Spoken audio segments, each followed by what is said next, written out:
Pemirsa nuju perayaan Imlek, wilangan pengerah wisatawan ke Desa Wisata Penglipuran saya nincap kantos da setali diri langkungan. Wilangan ini ucap kesinahang nincap yaning sayhang ring warse sedurungnya nih ring rahina sani patah.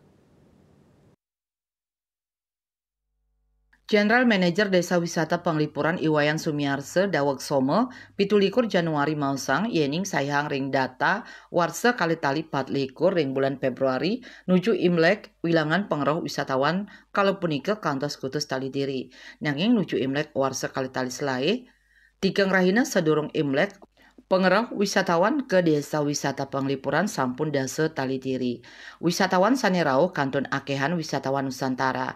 Manut Sumiarse panincapan wilangan pengerah wisatawan sangkaneng libur panjang miwah mekatah parikrama sane naut uratian kemargiang ring penglipuran. Minekadi parikrama budaya sane kemargiang nyabran minggu miwah pasar pelipur lara saning nyinahang konsep ramah lingkungan untuk ngawigunayang jinah bambu rikala matumbasan.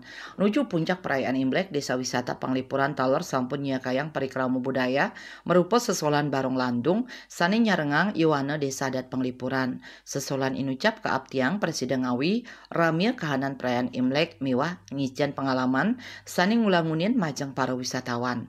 Sumiar senarke ring puncak perayaan Imlek wilangan pengerah wisatawan pacang ngedunang sawetara 5 tali diri wisatawan. Dayu Swasrina Bali Pos Nguning Ayang.